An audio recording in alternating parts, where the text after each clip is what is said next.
नमस्कार मित्रों, आज जो है हम चर्चा करेंगे क्लास 12 के फिजिक्स का प्रैक्टिस सेट एक के बारे में चर्चा करेंगे, जिसका प्रैक्टिस सेट का नाम है एफएस। ठीक है, एनसीईआरटी पैटर्न है। यहाँ पर हम सारे जो है प्रैक्टिस सेट सॉल्व करवाएंगे। तो चलो भैया, समय ना बर्बाद करते हुए हम पहले क्वेश्चन, जैसा कि जो क्वेश्चन हम पढ़ेंगे वो नीचे स्लाइड पर, स्क्रीन की स्लाइड पर आ जाएगा, और ध्यान से सारी बातें समझना, सारी बातें क्लियर हो जाएंगी। तो चलिए भैया, हम पहला क्वेश्चन पढ़ते हैं। तो जैसा कि पहला क्वेश्चन आ रहा है आपके स्क्रीन पर, कह रहा है ई गतिज ऊर्जा के एक कण लुई द ब्रोगली तरंग दैर्ध्य होता है। लुई ब्रोगली द तरंग दैर्ध्य हमें निकालना है। ठीक है, देखो ध्यान देना।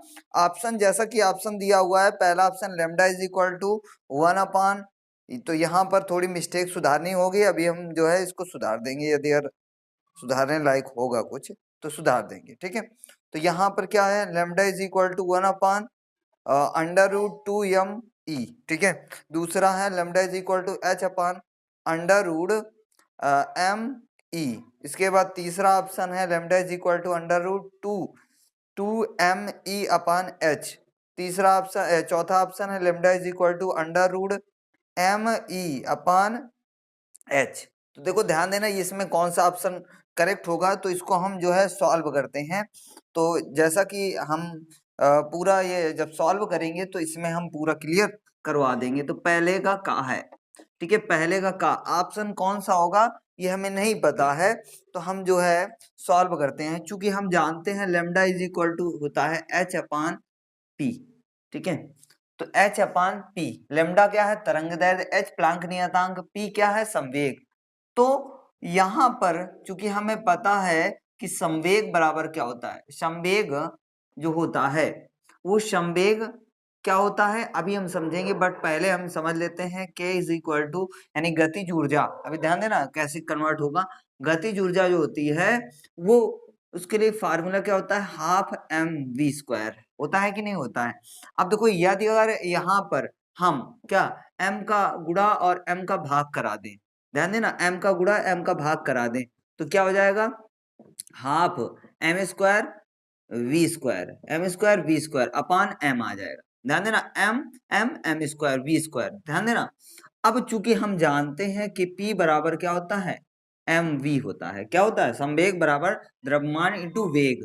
तो यहाँ पर हम इसके स्थान पर यदि यार p रख दे तो कोई दिक्कत, अर्थात इसको हम क्या लिख सकते हैं, k बराबर हाफ, m को ऐसे लिख दे mv का होल स्क्वायर अपान m, ऐसे लिख दे तो कोई दिक्कत। तो अब p का मान रख दो भैया, तो k इज इक्वल टू क्या हो जाएगा, हाफ यहाँ पर p² अपान m। ध्यान देना, अब देखो ये जो होता है, ये काइनेटिक एनर्जी यानी गतिज ऊर्जा जो होगी वो यानी ऊर्जा के रूप में संचित हो जाएगी, अर्थात ऊर्जा के रूप में एकत्रित हो जाएगी। जब ऊर्जा के रूप में एकत्रित होगी तो k का मान क्या होगा, k बराबर जो होगा वो E के बराबर होगा। तो यहाँ पर रखो E इज इक्वल टू क्या हो जाएगा, 1/2p² अपान m। अब देखो यहाँ से यदि हम p की वैल्यू निकाल लें, स्क्रीन में आ रहा है सारी चीजें, ठीक है आ रहा है। अब देखो ध्यान देना, इसका त्रियक गुणा कराते हैं तो क्या हो जाएगा, 2me इक्वल टू p² के बराबर हो जाएगा। ध्यान देना भैया, इन दोनों को, चूंकि ये बटे में है, इधर जाएंगे तो गुणे में हो जाएंगे, ये इधर गुणे में है तो ये क्या हो जाएगा, इसके सामने हो जाएगा। यानी कहने का मतलब ये है, हमने त्रियक गुणा कराया। अब यदि p की वैल्यू यहाँ ज्ञात करना है तो p बराबर क्या है, √ लग जाएगा। क्या लग जाएगा, 2me, क्या हो जाएगा, 2me। अब देखो यहाँ पर p की जगह पर हम रख दें इसकी वैल्यू h अपान कितना होगा, √2me। भैया हमारा ये कोई ऑप्शन है, इसमें कोई ऑप्शन है, तो यही हमारा ऑप्शन करेक्ट होगा जिसमें ये ऑप्शन है। तो ये भैया किसमें ऑप्शन है, तो ये भैया ऑप्शन है दूसरे में। ठीक है, तो दूसरा ये सुधार लेना, इसमें जो है h नहीं लिखा है तो इसको सुधार लेना। ठीक है, तो यहाँ पर ये वाला क्लियर हो गया। ठीक है, तो यहाँ पर h लगा लेना, पहले में ऑप्शन, पहला ऑप्शन मैच कर रहा है, बट जो है मिस्टेक यही है कि इसमें ऊपर h नहीं लिखा है, बस इतना दिक्कत है और कोई दिक्कत नहीं है। अगला क्वेश्चन पढ़ते हैं। अगला क्वेश्चन बोल रहा है, यदि इलेक्ट्रॉन का अनुगमन वेग vd तथा वैद्युत क्षेत्र की तीव्रता E हो तो निम्नलिखित में से कौन सा संबंध ओम के नियम का पालन करेगा, अर्थात इनमें से कौन सा नियम ओम के नियम का पालन करता है। तो देख लेते हैं, इसको रफ कर दें भैया। नोट करना हो तो नोट कर लीजिए सारी, यानी सॉल्विंग के साथ में बताएंगे, और जो बताने वाले हैं उनको तो भैया सिर्फ बताएंगे ही, जो सॉल्विंग वाले होंगे उनको हम लिख के बताएंगे। तो ठीक है भैया, इसको रफ कर देते हैं। तो देखते हैं इसमें कौन सा ऑप्शन करेक्ट होता है। ठीक है, तो इसमें कौन सा ऑप्शन करेक्ट होता है।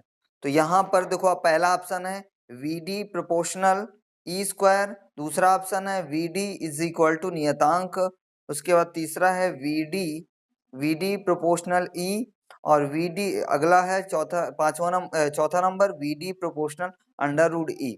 तो इसमें हमारा कौन सा ऑप्शन करेक्ट जा रहा है बेटा, कोई बता सकता है?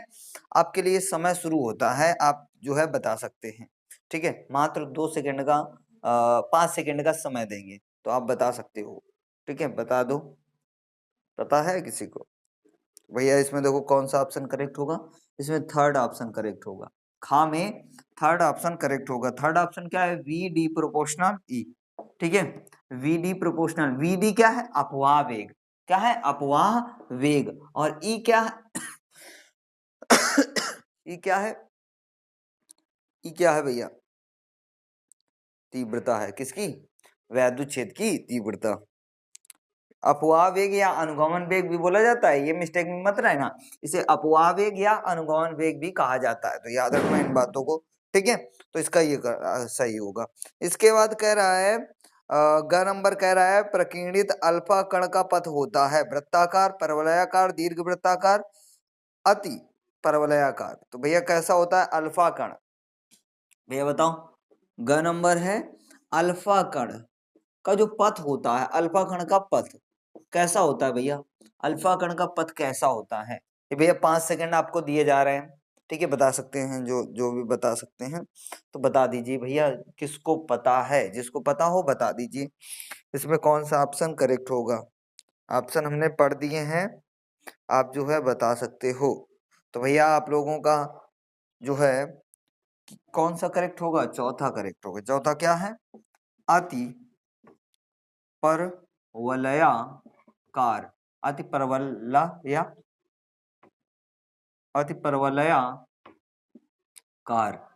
क्या होता है? अति परवलयाकार। इसका ऑप्शन ये करेक्ट हो जाएगा। ठीक है, अगला क्वेश्चन है उत्तर लेंस की फोकस दूरी अधिकतम होती है नीले प्रकाश के लिए, हरे प्रकाश के लिए, लाल प्रकाश के लिए, पीले प्रकाश के लिए। 5 सेकंड आपको दिए जाते हैं, आप उत्तर बता दीजिए। 5 सेकंड आपको दिए जाते हैं, आप उत्तर बता सकते हैं। तो भैया इसका ऑप्शन हम बता दें तो उत्तल लेंस की फोकस दूरी अधिकतम होती है। घ नंबर क्या? उत्तल लेंस की फोकस दूरी, क्या फोकस दूरी अधिकतम होती है किसमें भैया? होती है लाल रंग। ऑप्शन कौन सा करेक्ट है? थर्ड। ऑप्शन थर्ड करेक्ट होगा। क्या होगा? लाल प्रकाश के लिए, लाल प्रकाश के लिए इसका ऑप्शन ये करेक्ट होगा। ठीक है, इतनी बात क्लियर हो? वीडियो चल रहा है, सब कंप्लीट है, कुछ दिक्कत तो है नहीं? कोई दिक्कत नहीं। ठीक है, तो इतनी बात क्लियर हो गई है ना। अगला क्वेश्चन पढ़ते हैं, यदि प्रत्यावर्ती धारा परिपथ में केवल संधारित्र हो तो परिपथ में व्यय शक्ति होगी। ऑप्शन पहला P equal to -1, P equal to 0 और P इक्वल टू +1, उपयुक्त में से कोई नहीं। 5 मिनट आपको दिए जाते हैं, सॉरी 5 सेकंड आपको दिए जाते हैं, आप जो है इसमें उत्तर बता सकते हैं। ठीक है, तो भैया आपको पता है, जिसको जिसको पता है तो भैया बता दीजिए।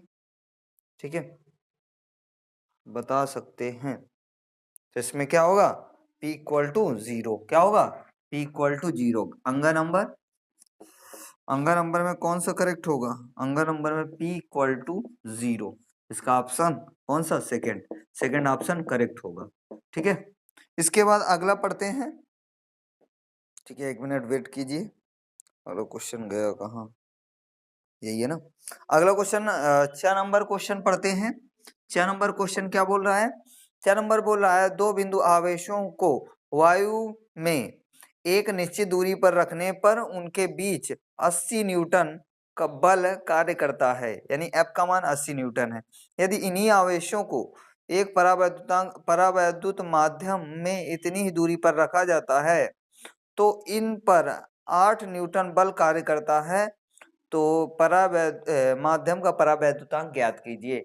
अर्थात माध्यम का परावैद्युतांक क्या होगा? पहला ऑप्शन है k इज इक्वल टू -10, दूसरा ऑप्शन है k इज इक्वल टू 10, तीसरा ऑप्शन है k इज इक्वल टू 1.01, चौथा ऑप्शन है k इज इक्वल टू -0.01। ठीक है, तो इसमें कौन सा ऑप्शन आपका करेक्ट होगा आप बता दीजिए। ठीक है, तो हम देखो इसको सॉल्विंग करते हैं, सारी चीजें समझना। कह रहा है एक दो आवेशों में वायु के निश्चित दूरी पर रखने पर, यानी F का मान कितना होगा? तो चूंकि हम जानते हैं कूलाम के नियम से, कूलाम के नियम से, तो कूलाम का नियम क्या होता है? तो हमें पता है F इज इक्वल टू क्या होता है? 1/4πε0 Q naught upon R square. ये पता है कि नहीं पता है? अब देखो इस पर बल कितना है, तो F का मान कितना है इधर रख देते हैं 80। कितना है? 80। तो हम इसको दे देते हैं समीकरण 1। उसके बाद आगे पढ़ते हैं, 80 न्यूटन का बल कार्य करता है। इन्हीं आवेशों को, किन्हीं आवेशों को, इन्हीं आवेशों को, इन्हीं आवेशों को हम जो है क्या एक परावैद्युतांक, इन्हीं आवेशों को ध्यान देना, इन्हीं आवेशों को एक परावैद्युत माध्यम में इतनी दूरी पर रखा जाता है। अर्थात कहने का मतलब इन्हीं दो आवेशों को इतनी ही दूरी पर रखा जाता है। तो रखा जाता है तो क्या होता है भैया? रखा जाता है तो इन पर 80 न्यूटन का बल कार्य करता है। कितना? 8 न्यूटन का बल कार्य करता है। यानी F का मान क्या होगा? तो ये हम रफ कर देते हैं, ध्यान देना। इसको डाल दिए समीकरण सेकेंड। अब समीकरण 1 में समीकरण 2 का भाग करने पर लिख देते हैं यहाँ पर, समीकरण 1 में समीकरण 2 का भाग करने पर, भाग करने पर, तो भाग करा देते हैं। ध्यान देना भैया, समीकरण 1 क्या है इसको रख देते हैं 1/4πε0 Q naught upon R square, और यहाँ पर बराबर में 80 बटे अलग अलग करा देते हैं। तो 1/4πε0 Q naught upon R square but यहाँ पर परावैद्युतांक है, ठीक है, के है, और यहाँ पर 8 है, तो काटो 8 दे हम 80। तो ये 4πε0 4πε Q naught cancel, R square से कैंसिल, अर्थात ये हमारा कैंसिल हो, बचा क्या? 1/1 के इक्वल टू 10। के को ऊपर ले जाओ तो के बराबर कितना निकलेगा? 10। हो गया भैया, के बराबर कितना निकलेगा? 10। तो ये बात सारी क्लियर हो रही है सबको? ये बात क्लियर हुई सबको? ये बात क्लियर है सबको? तो यहाँ तक ये सारी चीजें क्लियर हो गई, ठीक है। तो यहाँ तक क्लियर हो गया। स्क्रीनशॉट लेना हो जिसको ले सकते हैं। तो के बराबर कितना आएगा? 10 आएगा। दूसरा ऑप्शन हमारा करेक्ट होगा, सेकंड ऑप्शन हमारा क्या होगा? करेक्ट होगा। ठीक है, तो इतनी बात क्लियर हो गई। तो इतना नोट कर लीजिए भैया, स्क्रीनशॉट ले लीजिए। अगला क्वेश्चन कह रहा है लेंस की वायु में फोकस दूरी एवं लेंस को द्रव में डुबोने पर इसकी फोकस दूरी ज्ञात की, फोकस दूरी का अनुपात ज्ञात कीजिए। तो लेंस की वायु में फोकस दूरी, तो यहाँ लिखेंगे प्रश्न संख्या दूसरे का कहाँ है, तो यहाँ लिखेंगे वायु में फोकस दूरी। वायु में फोकस दूरी, वायु में फोकस दूरी क्या होगी? तो एफ ए, क्योंकि एयर यहाँ पर क्या अपवर्तनांक एन ए -1 और यहाँ पर R1 -R2, ठीक है। तो यहाँ पर इसको डाल दिया समीकरण 1। अब देखो इसी को हम क्या कहाँ पर डुबो देते हैं? द्रव में डुबोने पर। तो जब द्रव में डुबोने पर, क्या द्रव में डुबोने पर फोकस दूरी द्रव में डुबोएंगे तो फोकस दूरी क्या होगी? एफ एल का मतलब लिक्विड, ठीक है। F L is equal to यहाँ N A upon N L -1 1/R1 -1/R2, इसको डाल दिया समीकरण सेकेंड। अब लिखते हैं समीकरण 1 में समीकरण 2 का भाग करने पर, तो करा देते हैं भाग। यहाँ पर क्या हो जाएगा? F A upon F E is equal to N A -1 upon Na/NL-1 और यहाँ पर क्या आ जाएगा 1/R1 माइनस 1/R2 अपान इसी के बटे में है 1/R1 माइनस 1/R2। ध्यान देना भैया, इससे ये कैंसिल हो जाएगा, बचेगा क्या, तो अनुपात आएगा FA/FE is equal to Na-1 बटे में बचेगा Na/NL-1। इसको अनुपात में लिखना होगा तो FA अनुपात FE, तो यहाँ पर क्या हो जाएगा Na-1 अनुपात यहाँ हो जाएगा Na/NL-1। ये हो गया आंसर। ठीक है, तो आई होप यहाँ तक क्लियर हुआ होगा। अगला हम क्वेश्चन पढ़ते हैं, स्क्रीनशॉट लेना हो ले लीजिए सभी लोग। ठीक है, क्वेश्चन पढ़ते हैं। ठीक है, इसको रफ कर देते हैं। ठीक है, तो इसको रफ कर देते हैं। क्वेश्चन नंबर इसी का दूसरे का ख नंबर। ठीक है, तो दूसरे का खा क्या है इसको हम देख लेते हैं। दूसरे का खा क्या बोल रहा है, हाइड्रोजन परमाणु में इलेक्ट्रॉन की ऊर्जा मूल स्तर से आयनन विभव कितना होगा, यानी कितना होता है। तो यहाँ पर लिखेंगे हाइड्रोजन परमाणु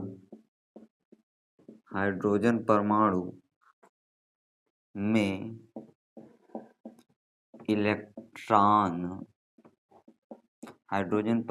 इलेक्ट्रॉन की मूल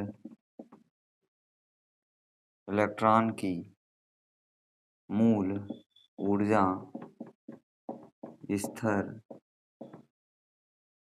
स्तर में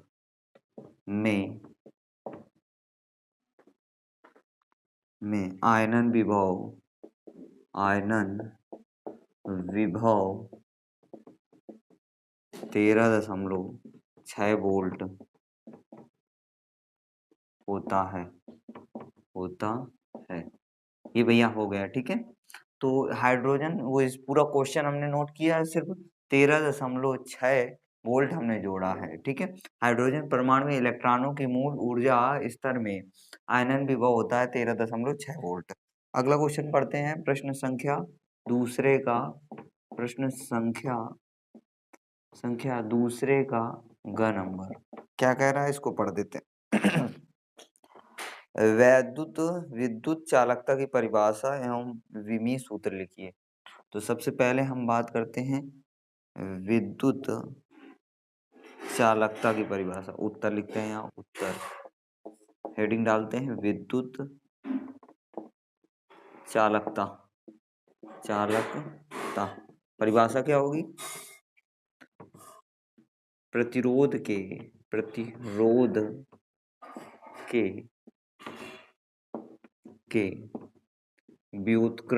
व्युत्क्रम को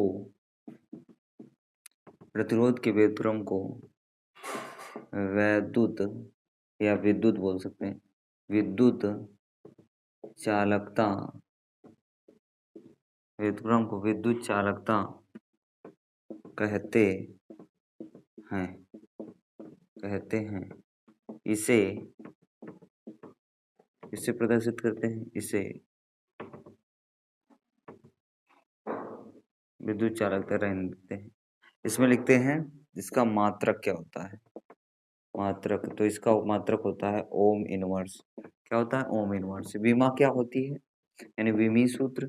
तो विमीय सूत्र होता है m के पावर -1 l के पावर -2 और t के पावर 3 a के पावर 2, इसके विमीय सूत्र होता है। ठीक है, अगला क्वेश्चन पढ़ते हैं। ये हो गया भैया 1 नंबर का। इसके बाद कह रहा है, अगला क्वेश्चन है प्रत्यावर्ती धारा परिपथ में प्रयुक्त अमीटर धारा में किस मान को व्यक्त करता है। अमीटर धारा किस मान को व्यक्त करता है, तो ध्यान देना। प्रश्न संख्या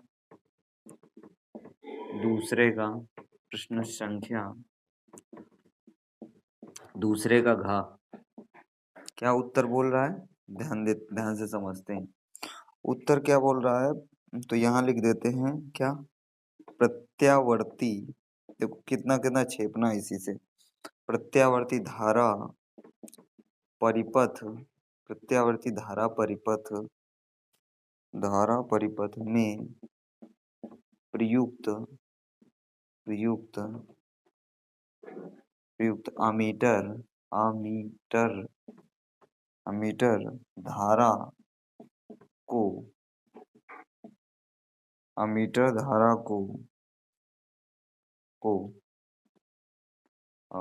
अमीटर धारा को किससे डिनोट किया जाता है? तो यहाँ क्या होता है भैया, इसका थोड़ा इसका आई, अमीटर धारा, चूंकि धारा को आई से प्रदर्शित करते हैं,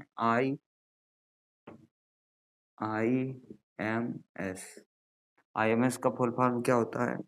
आई का मतलब होता है रूट, एम का मतलब क्या होता है? मेन, और एस का मतलब होता है स्क्वायर। ठीक है, मीन्स इसका मतलब क्या होगा? तो इसका मतलब भैया यहाँ पर हम देख लेते हैं, वर्ग माध्य मूल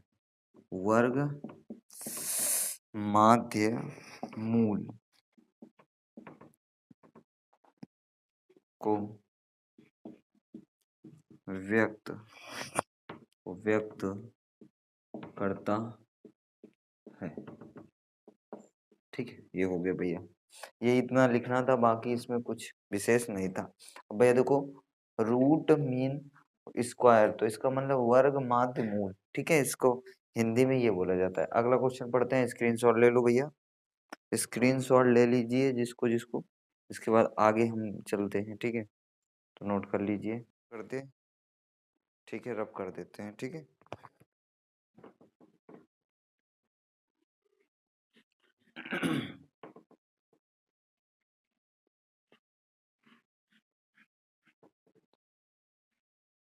अगला क्वेश्चन है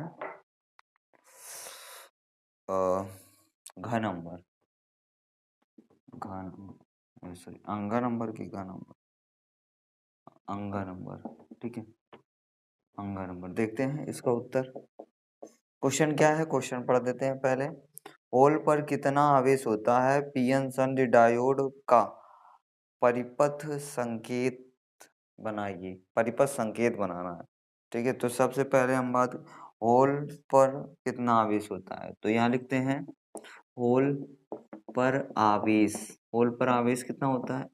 तो होल पर आवेश होता है प्लस 1.6 इंटू 10⁻90 कूलाम, इतने कूलाम आवेश होता है। ठीक है, इतनी बात क्लियर हो गई।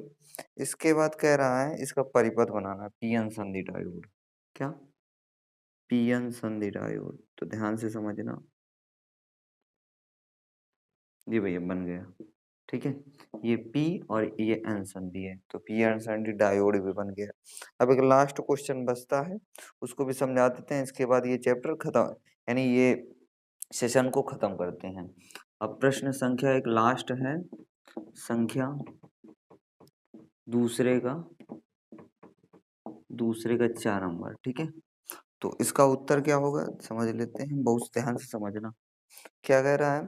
कह रहा है रेडियो तरंगों एवं सूक्ष्म तरंगों में किसकी आवृत्ति अधिक होती है? तो रेडियो तरंगों की आवृत्ति सबसे अधिक होती है। ठीक है, यानी रेडियो तरंगों की आवृत्ति सूक्ष्म तरंगों से अधिक होती है। ठीक है, तो ये हो गया क्वेश्चन भैया, यहाँ तक किसी को डाउट? ठीक है, यहाँ तक किसी को दिक्कत? आई होप क्लियर हुआ होगा। यदि क्लियर हुआ तो दोस्तों के साथ में शेयर कीजिए, चैनल पर नए हैं तो चैनल को सब्सक्राइब कीजिए। तब तक के लिए जय हिंद, जय भारत, वंदे मातरम।